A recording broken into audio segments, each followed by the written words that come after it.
Good morning. Thank you everyone for joining us. We are going to give a few more minutes for people to log in.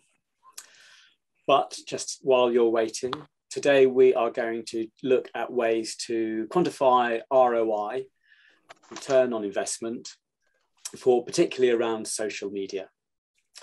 So as I said, we're going to give it a little bit more time for people to arrive. We changed the way that we ask people to register. So we certainly have noticed a few sort of different ways of logging in. You've obviously managed to do it, but we want to give other people a few more moments to work that out. While we're waiting for that, it would be great for you to introduce yourself in the chat box. So find the chat box, open it up, and let us know who you are, where you're from, or whether you're working independently, and a little bit about what brought you here today, what you're hoping to learn, what similar issues you're challenged with at the moment, something you want to gain from today. So take a few moments while we let people arrive to introduce yourself in the chat box. It really helps us. It helps us to understand who's in the room. It helps us to pitch the webinar and change and tweak how we present ourselves throughout the webinar when we know who's in the room and what kind of things that you're dealing with. So spend a few minutes doing that. While you're doing that, let me introduce to you today our speakers. So if you have been to any of our webinars in the past, you may already have met Phoebe and Meg. They are working with our clients on social media campaigns and strategy and have delivered many of our webinars in the past. So Phoebe and Meg joining us. For the first time, we are very excited that Miles is joining us today. Miles, along with Danny, are two interns here at HdK at the moment. Miles has come from New York via Boston University, and we feel so lucky to have them both here. They're making such an impact while they're here at HdK. We'll be really sad when they go. But while they're here, we're putting them through their paces, and Miles is going to contribute to today's webinar. So welcome, Miles, as well. Again, if you are first time here, and you'll probably have experienced the format in other webinars, we're going to leave a section at the end for questions and hopefully get some discussion going. We never claim to be the experts in everything that we talk about, but we have a point of view to share, and we hope that others will gain from that. But we also want to learn from you, and the question and answer session is a great opportunity for us to learn from you and for you to help us get a discussion going. So questions at the end, but we don't want to put you off. If you think of a question at any point, the chances are if you're thinking about it, somebody else is also thinking about it, maybe too shy to put it. So as you think of a question, please put it in the chat box, and we love to pick up your questions and run with them when we can. So don't feel shy there. One other little bit of thing that we want to talk about before we go into the webinar stage. 2 webinars ago, we created a community sharing social media sharing spreadsheet. It's a chance for you to, I guess we recognize that some great organizations who come to this webinar and that we can all learn from each other. So we wanted a way that people could share their social media accounts, and you can go along to the sheet, you can bookmark it, and you can see who else you might want to follow, and hopefully that will add more to the feeds that you're following. So click on that link that we will share with you in the chat box shortly, and at any point just add your accounts there and choose to follow any of the ones that are on there already. And then lastly, on the subject of links, we will refer to various things, other websites, other services online at various points. We will share the links all in one go at the end, and they will be on the website when we post a recording of the webinar in the next day or so. So you'll be able to access them at the end or afterwards. So bear that in mind as we make reference to other sites. So today's topic, return on investment. I learned about return on investment, ROI, 30 years ago as a marketing assistant on a training course, and I learned that it was a great way to compare different marketing activities using a simple percentage of basically our return on investment.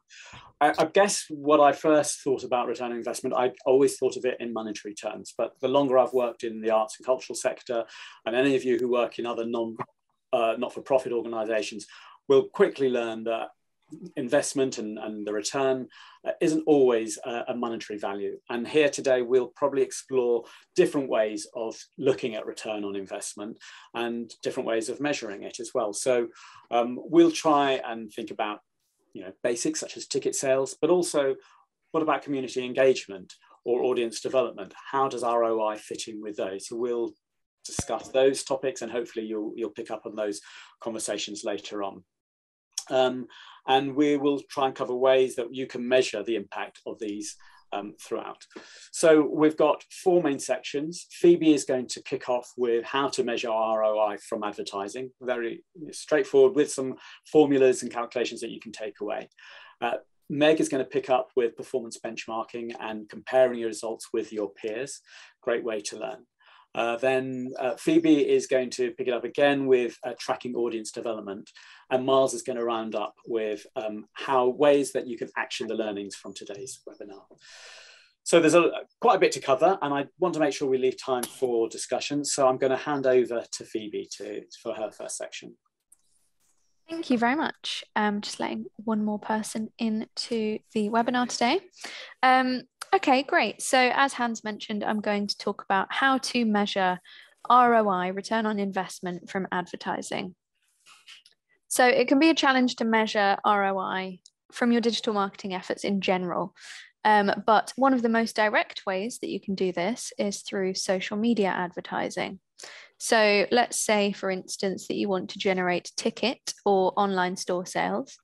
You can set up digital ads through social media platforms that measure how much you make from sales as a direct result of those ads.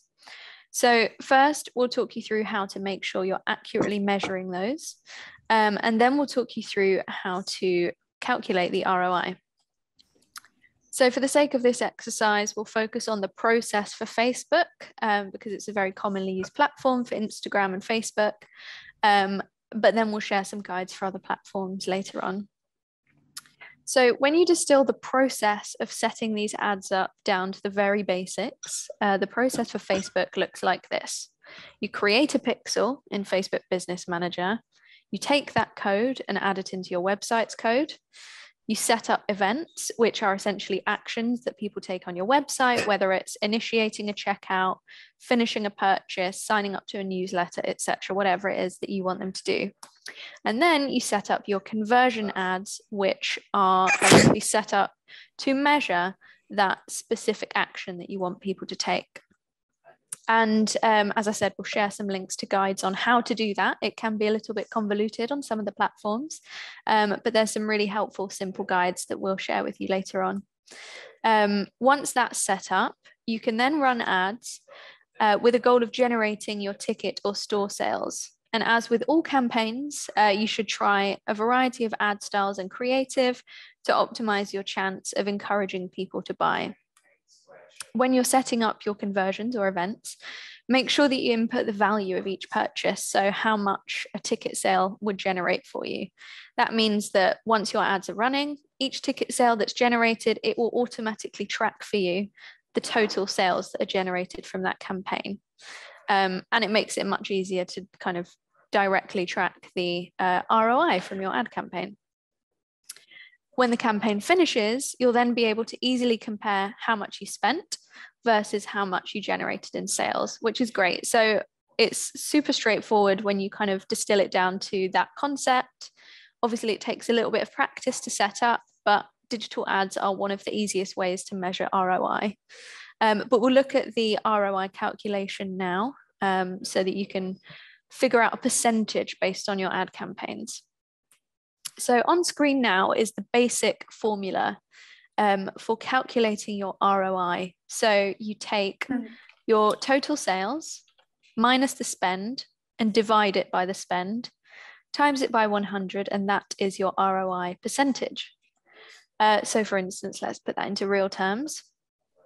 If you spend £100 on your ad campaign and you generate £300 worth of sales, your ROI would be 200%. And we've included on the screen how we work that out. But why bother calculating your ROI? What do you do with that information? Your ROI is a great way for you to track the value that you're generating from the resources that you've invested in social media advertising. It's also good to compare that with the results that you're achieving through your other marketing efforts, perhaps your offline marketing efforts. But as Hans mentioned, it's important to consider the wider purpose of social media. Obviously, in an ideal world, your social media will generate ticket sales, store sales, etc., whatever your kind of sales goal is. But it is also there to build and engage a loyal online community, which will in turn contribute to sales over time. But that's just much harder to measure. So while we recommend measuring your ROI from things like advertising, where it's much kind of easier, you've got the data there, you may also want to consider a number of other key performance indicators, which takes us nicely onto the next section, which Meg will be talking us through. Thank you, Phoebe. Thanks. And hi, everyone. Thank you very much for being here today. So I'm going to be talking about performance benchmarks and comparing your results to your peers. So whether you are looking at organic or paid social media efforts like Phoebe was talking about, performance benchmarking is a useful way to be making informed choices. So in this section, we're going to cover how to measure your success and how to compare the performance between your campaigns, and lastly, how to benchmark against your peers. So there are a number of ways that you can measure your performance depending on your digital marketing aims and your digital marketing efforts. So we'll split this discussion into two sections. Firstly, we'll look at organic, and then we will come back to looking at paid. So when it comes to organic, the most important thing is to establish which metrics you're going to use and to track them accordingly. So whether you are recording these weekly, monthly, or on a campaign-to-campaign basis, make sure you choose them and stick with them so you can get a good sense of what a good campaign looks like, what an average campaign looks like, and what a slightly underperforming campaign looks like. Some key metrics might include things like link clicks or conversions, like Phoebe was talking about, but also things like engagement, reach, impressions, or engagement rate. So you can do this by establishing your campaign's overall aim.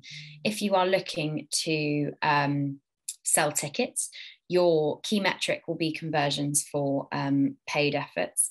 But if you're looking to do something like increase your following, your metric might be link clicks or website visits or engagements. Quantifying following is slightly more difficult to achieve, and we can address that more in the Q&A session at the end. But something that is very simple to track is follower growth rate. So I'll just pop a little calculation up on the screen. So to measure your growth rate, you'll need to track your follower count monthly, quarterly, or by campaign, however you wish to track it, and compare the periods using the following calculation. So follower growth rate is the new followers divided by the starting follower count times 100.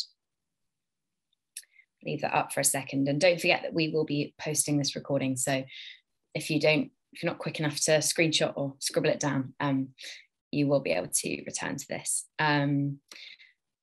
So on organic social media, you aren't, of course, investing money in the traditional sense. And that is probably one of the trickiest things about something like return on investment with social media efforts that are unpaid. What is that investment?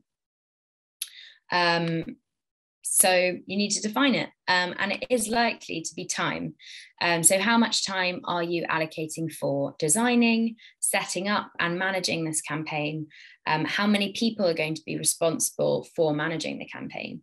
If you estimate, for instance, that you have a team of 3 people and they work for 2 days each, your investment is going to be 6 days of time. So while you might not be calculating the ROI in the traditional sense necessarily, it is worth making note of this kind of time investment for each campaign, because you'll be able to clearly over a period of time see whether you're getting enough out of for your investment, which is your time, and where maybe your campaign was slightly underperforming. So for paid, seeing as Phoebe has talked about advertising, we'll take a little bit more of a practical approach. So let's say we are a traditional or classical dance company, and we're looking to engage audiences and to ultimately sell tickets. So we have a £2,000 budget on paid media, with all of it going towards ad spend. So that's our investment, ad spend. With this budget in mind, we track conversions based on ticket purchases. So using a pixel at the end of the campaign, you've sold 86 tickets through paid media. So overall, your ticket sales through advertising efforts is £2,515.50. I promise that was based on something, but it seems quite unclear now. So that means you made overall £515.50. So your ROI in this case was 25.8%. So at times you may well have a return less than your investment, particularly with smaller organisations and with campaigns with a smaller spend. And that's okay. It's important to remember that with social media, whether it's paid or organic, this isn't the only metric that will be gathering data. So in addition to things like conversions, you'll have a number of metrics like engagements, impressions, profile visits, etc., that you can choose from and make sure you're tracking. So when you come to evaluating your campaign at the end, these are going to be important considerations. You know, if engagements were really, really high, but you didn't necessarily get quite so much ticket sales, maybe your ROI was in the negatives, it's still a valuable piece of information to have. You know, this campaign was great, it increased engagements, and we can see that the follower growth rate was climbing. So having a record of your performance over time like this can really help measure your success and gain a better understanding of whether the work you're putting into social media is paying off in the long run. And be sure to be recording your performance on something like Excel or Google Sheets. We like to use Google Sheets because of the collaborative nature, or by using a digital marketing management platform like Hootsuite or Sprout Social. So comparing performance between campaigns then, over a period of time, like I said, you will get results that help you inform your future strategy work. So once you've decided which metrics you want to measure, make sure you're recording them consistently. Although you've identified a key measurement, other metrics will be important for highlighting the success. So we recommend noting a campaign average or perhaps a total for each metric and using this as a benchmark for the future. So for instance, if you achieved a total of 800 new followers with your last campaign, can you achieve 1,000 new followers with the next one, or 1,200? It's about creating a benchmark and making sure that you are striving to improve on your last campaign's average. So that can go for engagements as well. If you achieved 1,000 engagements last time, can you achieve 1,500 this time? And lastly, peer reviews. So it's also important to understand how your performance compares to that of your peers. So understanding the performance of your peers can really help to get a sense of how you compare to others in the industry at the same time. So you can benchmark against your peers by looking at public-facing metrics. So that's things like scrolling on their Twitter feed, how many replies do they get, and through insight platforms. And we're going to link some of those at the end. So firstly, you can look at your public-facing metrics to get a sense of how their social media is performing. You can ask yourself, how well are they doing once you've gathered that material? how do we compare? If you've done your own analysis and then you do a peer analysis, it will become quite clear where you stand compared to your peers. And is the gap closing? So what we mean by that is if, for instance, now in March, you do an ROI calculation on one of your campaigns and you do a peer analysis, there will be two different results. So one for you and one for your peer. If you pick a time in the future, say 6 months' time, to do the same thing again, is the gap between those two figures getting narrower? If so, great, you're on your way. And, things might ebb and flow from campaign to campaign, but overall, over time, if the gap is closing, then that's a good thing. So you can also use free tools, like I said, to gather data. We recommend using something like SEMrush, where you can input your peers' social media handles and view metrics such as engagement rate, average likes, average comments, and you can look at data for a number of platforms like Instagram and Twitter. If anyone has any suggestions for tools that they use, like SEMrush or Follow a Wonk is another one, do pop them in the chat. I'm sure some of us have some handy tips up our sleeves. And with that, I'm going to pass back to Phoebe, who will be talking about tracking audience development. Thank you, Meg. Also, just to note, I know Meg mentioned that we will be recapping everything at the end.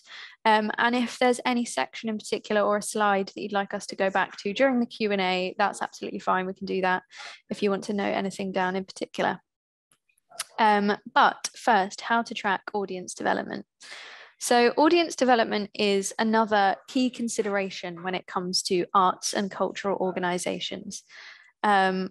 We're often trying to diversify our audiences when it comes to things like location, age, ethnicity, and gender. And in our reporting, we want to show that we're doing that and how we're doing that. Sorry, just letting somebody else in. But how do we actually measure that we're achieving it with the limited data that's available on social media?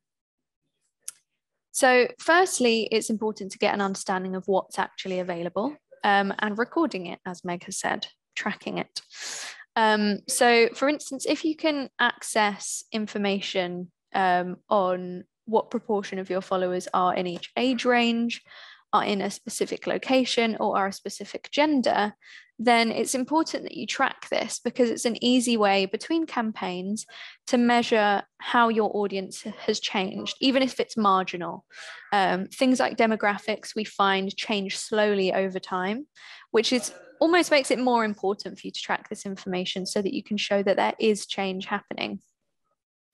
There are other factors, though, which are much harder to track. For instance, things like ethnicity or cultural background, religion or beliefs, things like income, and even things like audience segments. I know that a lot of us work with the audience agency's spectrum profiles. So it's how do we track that we're actually engaging with people like commuter land culture buffs and all of those things. But there's a number of ways that you can do this, and we're going to have a look at those today. So as we've said, advertising is an effective way to track your ROI, but it's also a really effective way to track your audience development. You can build out target audiences for advertising based on factors such as gender, location, their interests, their career, where they are in their career, their purchase behavior, and even parental status. So if you have a profile or understanding of which of these factors apply to your target audience, you can build an advertising audience accordingly. But how do you measure the engagement with and development of these audiences that you're advertising to? And Meg has covered, Meg, I'm kind of letting people in and talking at the same time, so apologies if I lose my train of thought. So yeah, Meg has covered how we measure performance already, but when it comes to audience development specifically, there are certain metrics that you might want to look at, and these are click-through rate, otherwise known as CTR, and your proportion of ad results from each audience. So click-through rate is useful because it shows you how well you're engaging that specific audience. So if you have 3 audiences that you're advertising to, the highest click-through rate gives you an indication that that audience is the most engaged in your advertising campaign, and the lowest shows you that that audience is the least engaged. What you do with that information is figure out if perhaps you're targeting the right audiences, and if you are, how can you better engage with them? So it's a really useful metric to look at. In terms of proportion of ad results from each audience, so let's say you've got an ad campaign and you're spreading your budget evenly between each of your audiences, you can measure the proportion of results from each audience. So say you've spent £100 on 3 different audiences and you get a certain number of clicks from one that's, you know, miles above the rest, then you can say this audience is much more engaged in our current campaign, and track that you're developing that audience effectively. So other ways to track audience development. So while it's not as hard and fast as the data that's provided by ads, you can also look at more kind of qualitative factors to measure your audience development with specific groups. For instance, if you know that a priority of yours is to develop more of a young and diverse audience, you might want to measure posts that you're able to generate from kind of email outreach, networking, etc., by publications or social media profiles that cater to or represent these target audiences, these young and diverse audiences.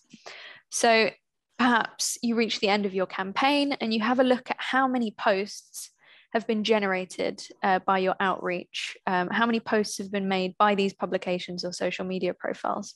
If you can say that you generated 5 posts to those pages whose audience is a young and diverse audience, then that's a tangible way for you to say that you've developed that audience. You can even look into that on a more granular level and look at each of those posts and measure the number of engagements or even the engagement rate for those posts to monitor how well you're engaging with them, and look at how you can improve that for future. It's important to remember that your audience on social media isn't just your followers, it's also the people that you reach with impressions and the people who see content about your organization on other social media pages. So that's a really valuable way to communicate with different audiences. While it's not directly from social media, it's also really valuable to look at your website data because it provides more of a long-term indicator of your social media's impact.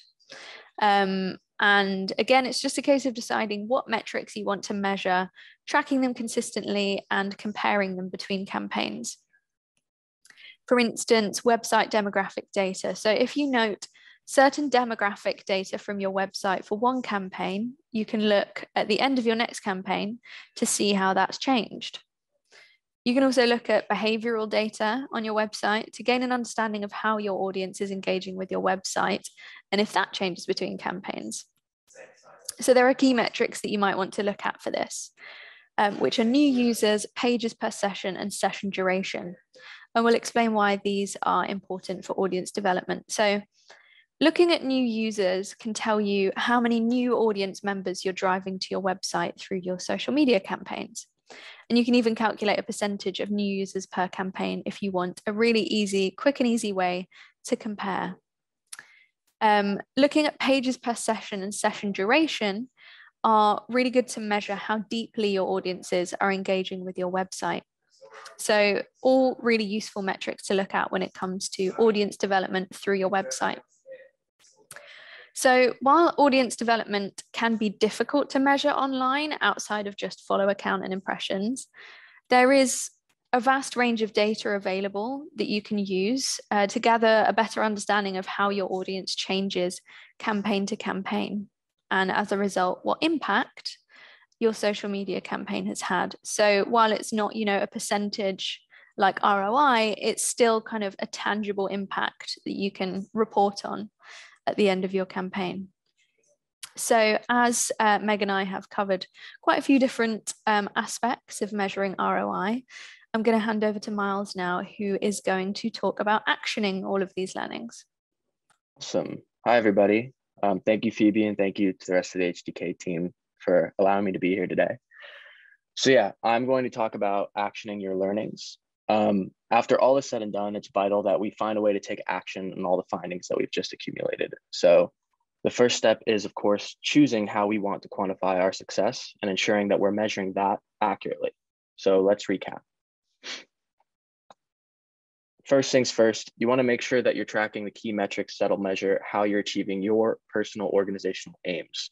Irrelevant metrics will only skew your results. So how you track your outcomes is ultimately up to you. It's good to have a centralized document, whether that's in Google Docs, like we use here at HdK, or Google Slides, or even Sheets, to analyze all of your growth each month and write reports on what worked and what didn't. Next, you want to ensure that you're doing everything to establish a repeatable performance measurement process. Particularly for organic efforts where your investment is time, you'll want to make sure that you're not wasting valuable time tracking things that aren't really necessary. You also want to make sure that someone else in your team should be able to pick up your process of analyzing should you need to pass that on. Next, you want to be able to benchmark against your peers. Your social media efforts don't happen in a vacuum. It's important to consider how others are using platforms and how you can use their work to influence your approach. Watch people that are in the same realm as you. Take note on what they're doing and what they're doing that impresses you, what works, what engages with the similar audiences you guys share. And lastly, you want to ensure you want to be comparing results. From this, we can start to think about how we can apply this moving forwards. So do you need to focus more energy on social media strategies to improve ROIs? If certain strategies convert better than other marketing channels, does it make sense to redistribute your marketing budget? And finally, when we take the time to analyze all the data we've collected in these processes that Meg and Phoebe have covered, we can take swift and efficient action when it comes to adapting our marketing strategies. There is no one size fits all when it comes to social media marketing strategies for some organizations. Instagram will be the most effective for some, TikTok might be effective, or even Twitter. And your audience will be sure to tell you where they are if you know how to listen. Thank you for listening, everybody. And I'm going to pass back to Hans, who's going to host the Q&A session.